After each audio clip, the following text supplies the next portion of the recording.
This story comes to us from NBCBayArea.com. Out of the Bay Area of California. This is one that people were talking about. In fact, it was on the news, and I've seen it on YouTube, the story.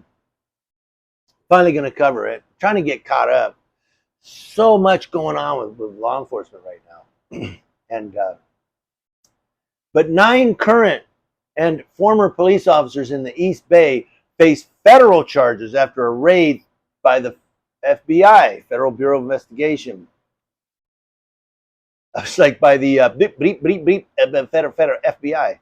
I couldn't read that. The FBI's roundup of officers from the Antioch and Pittsburgh police departments come after an 18-month investigation into an alleged criminal network. And that's Pittsburgh, California, which is Old Town Pittsburgh in the Bay Area. Antioch Mayor Lamar Thorpe said in a statement which reads, "Today is a dark day in our city's history as people trusted to uphold the law allegedly breached that trust and were arrested by the FBI. As our city absorbs the tragic news, we must come together as one. Today's actions are the beginning of the end of a long, arduous process. To those that have accused me and others of being anti-police for seeking to reform the Antioch Police Department, today's arrests are demonstrative of the issues that have plagued the Antioch Police Department for decades.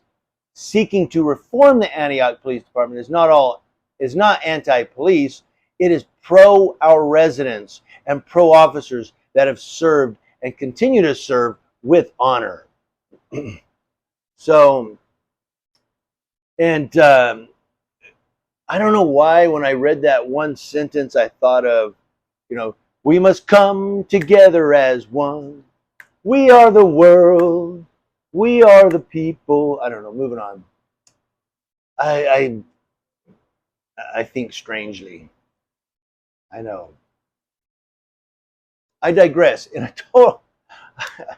can't help it. In total, 9 suspects were arrested in the raid, and as a result, 4 different indictments.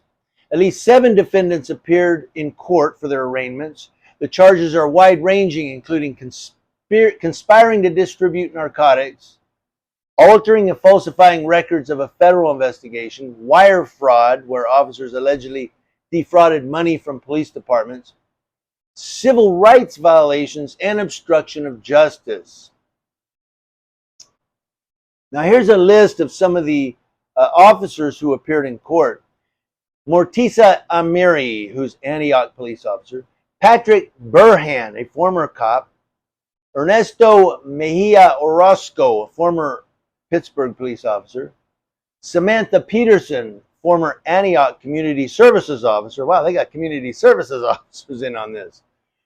Brawley Rodriguez Jalapa, who's a Pittsburgh police officer. Eric Rombo, who's an Antioch police officer. And Timothy Williams, a former Antioch and Pittsburgh police officer. This dude's been to both departments. I wonder if he's one of those nomad cops that just floats from department to department. Anyway, Michael Raines, an attorney representing one of the officers arrested, said the raid was completely unnecessary. I'm sure it was. Raines said the FBI agents, including some from Southern California, used a flashbang and bullhorns during the forcible arrest of his client, adding the officer would have surrendered if asked. But he's a cop. That means he's got a service weapon. The officers are being held in federal detention center in Oakland, according to Raines. And it's probably in isolation, where nobody can touch them because they're cops. Don't want them getting beat up before the trial. The FBI says no dirty cops.